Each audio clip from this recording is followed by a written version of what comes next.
En este video vamos a abordar algunas de las teorías sociales más importantes, así como sus exponentes.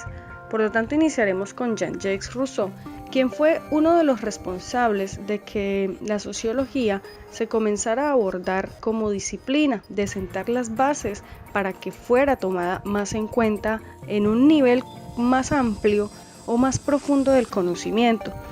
Jean-Jacques Rousseau nació el 28 de junio de 1712 en Ginebra, Suiza.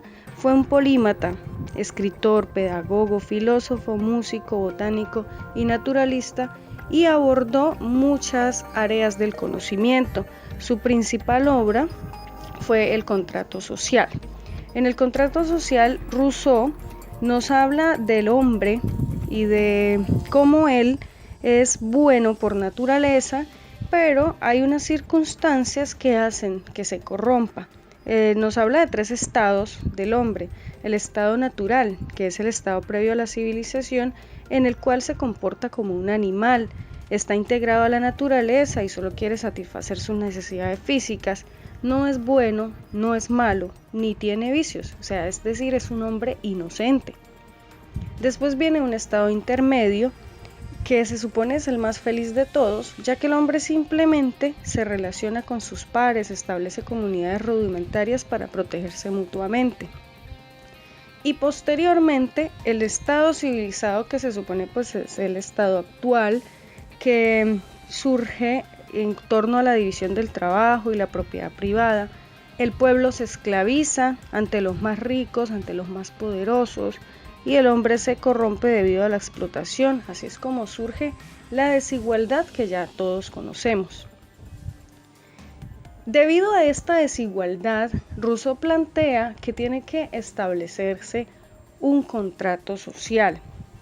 ¿Para qué es el contrato social o qué es el contrato social?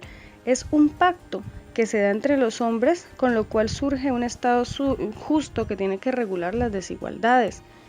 O sea, un estado en el que no hay nadie más importante que otros, sino que todos tenemos los mismos derechos y los mismos deberes. Hay unión de todas las personas para conformar esa sociedad civil que va a conllevar a la igualdad y donde tiene que primar la colectividad. Pero de esta manera pues el hombre pierde la libertad natural que tenía en su estado salvaje. ¿Para qué? Para ganar una libertad civil que tiene que conservar, evitando la explotación. Esta libertad se manifiesta como aquella voluntad de decidir y actuar entre todos, donde se sacrifican los impulsos físicos y los deseos individuales para beneficiar la voluntad general. Se acepta libremente el respeto por los derechos de los demás, así como también se reconocen los deberes individuales y colectivos. De esto se trata el contrato social, que es el principal postulado de Jean-Jacques Rousseau. Augusto Comte, sociología positivista. Comte nace en Montpellier, Francia, en el año 1798 y muere en esta misma ciudad en el año 1857. Es uno de los grandes pensadores del siglo XIX, fundador de la escuela positivista, precursor de la moderna sociología. Sus obras tienen una gran influencia sobre pensadores contemporáneos. Su libro Curso de Filosofía Positivista emerge en su 6º volumen hacia 1842. El positivismo. El positivismo es un criterio opuesto de la filosofía crítica de Rousseau y Voltaire. Para el positivismo, la realidad son los hechos y las relaciones de estos hechos. El positivismo rechaza el pensamiento metafísico y por lo tanto todo conocimiento a priori, así como también cualquier pretensión directa a lo inteligible. Para el positivismo, la experiencia y la inducción son los únicos métodos exclusivos de las ciencias. En otras palabras, lo único real y existente es todo aquello que puede ser experimentado, medido y catalogado a través de un método científico. La Revolución Francesa y su crisis social es el contexto histórico del surgimiento de la sociología positivista propuesta por Augusto Comte. Por tanto, esta aparece como una ciencia del orden tendiente a conservar el statu quo y tratar a la sociedad como un organismo armónico que debe mantenerse vivo y saludable. Comte propone finalmente 3 estadios de la razón humana. el teológico, el metafísico y el positivo. El primer estadio, conocido como el teológico, las personas atribuyen la explicación de las cosas a fuerzas sobrenaturales, los dioses, a Dios, seres espirituales, en fin, a fuerzas divinas. Por su parte, el metafísico ya no atribuye la explicación a fuerzas divinas, ya lo atribuye a fuerzas abstractas. Finalmente, para el tercer estadio, el positivo, la explicación de las cosas se da a base de leyes universales establecidas a través del método científico. Con lo anterior, nuestro autor subraya que la forma más factible de la razón social es el raciocinio, dejando de lado todo lo metafísico. Emile Durkheim, las reglas del método sociológico. Emile Durkheim fue un teórico social, filósofo, sociólogo, positivista adepto de Augusto Comte, pionero de la sociología, que se destacaría entre finales del siglo XIX y principios del siglo XX por los aportes que realizó y que terminarían luego por sentar las bases de muchos de sus principios y teorías. Nace en Francia un 15 de abril del año 1858. Durkheim afirmaba que la sociología debía estudiar la sociedad como realidad espiritual especial, cuyas leyes se diferencian de las de la psique individual. El primer trabajo importante de Emile Durkheim fue su tesis doctoral sobre la división del trabajo social en el año 1893. Otro de los importantes estudios realizados por nuestro autor, y de lo cual se está caminada la actual exposición, es Las reglas del método sociológico, obra realizada hacia el año 1895. Con esta obra, Durkheim es considerado como uno de los padres de la sociología, ya que este trabajo es su manifiesto de la sociología. Durkheim distingue finalmente así a la sociología de otras ciencias y justifica su razón de ser. La sociología es la ciencia de los hechos sociales. Características del hecho social. Para comenzar, se puede decir que el hecho social se refiere a todo comportamiento o idea presente en un grupo social, sea respetado o no y sea compartido o no. Por tanto, como podemos observar, el hecho social es toda forma de hacer, pensar y sentir que puede ejercer sobre el individuo una presión exterior y que posee una existencia propia independiente de las conciencias individuales. Igualmente, los hechos sociales son externos y coercitivos. Son externos y coercitivos para el actor. Los hechos sociales, según Durkheim, se les imponen, tienen su sustrato en la sociedad, se conciben como naturales por el sentido común. Por otra parte, los hechos sociales deben ser tratados como cosas. Cosa es todo conocimiento que no es naturalmente comprensible a la inteligencia. Es todo aquello de lo cual no podemos tener una noción adecuada por un simple procedimiento de análisis mental. Y finalmente, se puede observar unos ejemplos de hechos sociales: las normas, la educación, la moda, las instituciones, la familia, son ejemplos de hechos sociales, ya que, como es evidente, se nos imponen normas jurídicas y morales con el fin de cumplir un rol dentro de una sociedad. En otras palabras, podemos decir que los hechos sociales son de tres clases: morfológicos, ya que dan forma a la sociedad; institucionales, ya que están impuestos en la sociedad; y corrientes de opinión, o también llamados como moda, ya que es algo que no perdura en el tiempo. Para finalizar esta parte de la presentación, vamos a hablar sobre las reglas del método sociológico propuestas por Durkheim. Iniciamos diciendo que se debe descartar todas las manifestaciones previas. Por ello es necesario desechar sistemáticamente todas las prenociones. Igualmente, definir el fenómeno por sus características exteriores. Por lo tanto, cuando el sociólogo se propone explorar un orden cualquiera de hechos sociales, debe esforzarse por abordarlo desde un ángulo externo a él. Y finalmente, se debe considerar aislado de sus manifestaciones individuales. Un hecho social es explicado por otro hecho social. No nos remitimos a causas psicológicas. En resumidas cuentas, los hechos sociales deben ser tratados como cosas y se deben desechar el sentido común. Tenemos también a Max Weber, quien nos formula la teoría de la acción social. Maximilian Karl Emil Weber nace en Erfurt, Alemania, el 21 de abril de 1864 y fallece el 14 de junio de 1920. Fue un filósofo, economista, jurista, historiador, politólogo y sociólogo alemán que se considera como uno de los fundadores de la sociología moderna, quien tiene un marcado sentido antipositivista. En su teoría de la acción social, Max Weber nos dice que la acción social es la única realidad social existente, que esta realidad está marcada por regularidades que son el objeto de estudio de la sociología y que a su vez las regularidades tienen una explicación causal, es decir, hay unas causas que lo originan. Esta explicación es indagada por la sociología analizando la conducta humana a partir de generalizaciones. Pero ¿cómo hace la sociología este análisis? Ahí es donde viene lo interesante, donde Max Weber nos contrasta el estudio de la sociología versus las ciencias exactas. La sociología se apoya en estadísticas y en encuestas, así puede generar informes y puede generar leyes que las pueda sustentar. Gracias a este proceso gana credibilidad, gana confianza y gana validez. Esta labor, sin embargo, debe tener obligatoriamente también una referencia de valores. Allí se confrontan los hechos objeto de estudio y los referentes del investigador y los actores involucrados. Es decir, en qué marco de valores suceden los hechos y qué valores también sustentan el punto de vista del investigador. La acción social, de todas maneras, debe poseer un sentido subjetivo que se refiere a la conducta de otros.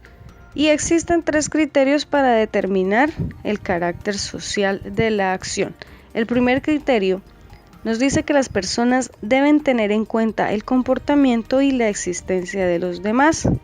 El segundo, que la acción del sujeto debe tener el valor de signo o símbolo para los demás y viceversa. Y en el tercero, que la conducta de los implicados es influida por la percepción que estos tienen de la significación de la acción propia y de los demás. Alfred Schuss, Fenomenología social. Alfred Schuss nació en Viena, Austria, el 13 de abril de 1899. En 1932 publicó su primer libro, donde recolectaba todo el conocimiento obtenido acerca de sus estudios del trabajo de Husserl. Este libro fue llamado La Fenomenología del Mundo Social y es considerado una de las obras más importantes que escribió en su carrera. Con esta llamó la atención del mismo Husserl, quien pidió a Schuss que fuese su asistente. Es necesario recalcar que Schuss incorpora a las ciencias sociales el método de la fenomenología, principalmente a partir de la arquitectura trabajada, como se dijo anteriormente, por Edmund Husserl. Para ello define a la realidad como un mundo en el que los fenómenos están dados, sin importar si son reales, ideales, imaginarios, entre otros. La fenomenología es un movimiento filosófico desarrollado en el siglo XX, cuyo objetivo es describir diversos fenómenos de acuerdo a cómo se experimentan de manera consciente. Fenomenología del mundo social. Esta teoría nos habla sobre cómo este mundo está ofrecido a nuestras experiencias e interpretaciones, y también objeto de nuestras acciones e interacciones, ya que experimentamos como un mundo intersubjetivo, es decir, que compartimos con otros. El lugar del sujeto. El sujeto que vive en el mundo social está determinado por su biografía y por su experiencia inmediata.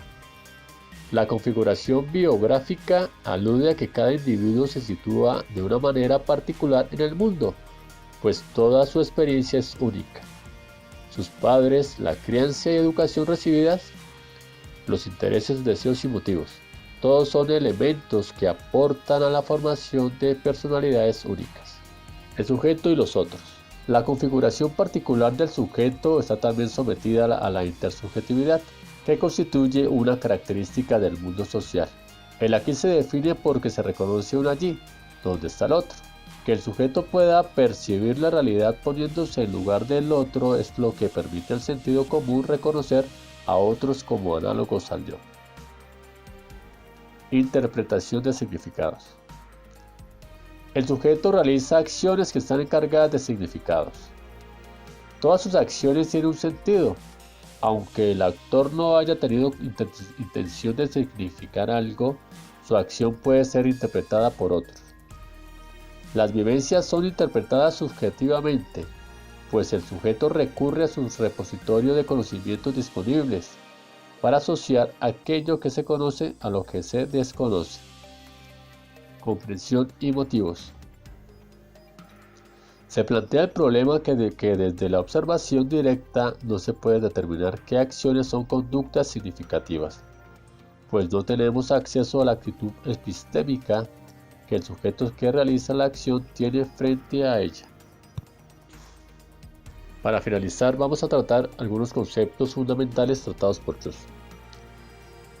Trataremos la realidad social, el mundo de la vida y las situaciones biográficas. Iniciaremos con la realidad social. La realidad social es la interpretación que tiene cada persona de los eventos que se manifiestan en sus vidas todos los días. Estas manifestaciones son inevitables y forman parte de la vida. Según su teoría, todas las personas nacen en esta realidad social, donde existe una serie de manifestaciones sociales y objetos culturales, los cuales cada persona debe aceptar de manera individual. Los humanos no son más que actores en la escena social donde se desarrolla la vida. El mundo de la vida. El hombre participa continuamente en formas que son a la vez inevitables y pautadas, dentro del ámbito de la realidad. Aquella región en la que el hombre puede intervenir y que puede modificar, mientras opera en ella a través de su organismo animado, se denomina el mundo de la vida cotidiana. La situación biográfica consiste en el medio físico y sociocultural definido por el sujeto y dentro del cual ocupa una posición. Posee un rol respecto de los demás y adopta una postura moral e ideológica. Entre las condiciones comprobadas por Chus que delimitan la vida llegan a identificarse dos tipos de elementos: los que son controlados o se pueden llegar a controlar, y los que están fuera o más allá de la posibilidad de control. Finalizaremos este video con Berger y Luhmann, quienes formulan la construcción social de la realidad. Esta es una de las obras más importantes, más influyentes de la sociología contemporánea. Peter Berger nació en Austria y Thomas Luhmann, de nacionalidad alemana, publicaron esta obra en 1966 y en ella proponen la fundamentación teórica para la sociología del conocimiento. Esta teoría se basa en dos tesis: la realidad se construye socialmente y la sociología del conocimiento debe analizar los procesos por los cuales esto se produce. Es decir, que realidad y conocimiento están íntimamente relacionados. ¿Pero qué es la realidad? Bueno, la realidad es aquella conformada por los fenómenos externos a los sujetos, aquellos que no se pueden controlar. ¿Y qué es el conocimiento? Pues el conocimiento es la información que existe respecto a las características de estos fenómenos que se dan en la realidad. Cuando hablamos de la realidad, nos referimos al tiempo, nos referimos al espacio, a todo aquello que el ser humano puede percibir con sus sentidos. Además, nos referimos a la cotidianidad y las rutinas del ser humano, a la intersubjetividad, cómo apreciamos nuestro mundo, cómo apreciamos nuestro entorno, cómo nos relacionamos con los demás. Los grupos de referencia son supremamente importantes para esta realidad. Los grupos de referencia son aquellos grupos sociales a los cuales nosotros nos vinculamos, con aquellos con los que interactuamos, de los cuales queremos aprender más. Y la interacción social también forma parte de esta realidad, ya que genera o ayuda a generar un intercambio social que le puedo yo aportar a los demás y que los demás me aportan a mí y a mi crecimiento personal. En cuanto al conocimiento, podemos afirmar que se genera, o que para que se genere el conocimiento, el lenguaje es un punto clave, es supremamente importante, ya que ayuda a establecer la interacción social.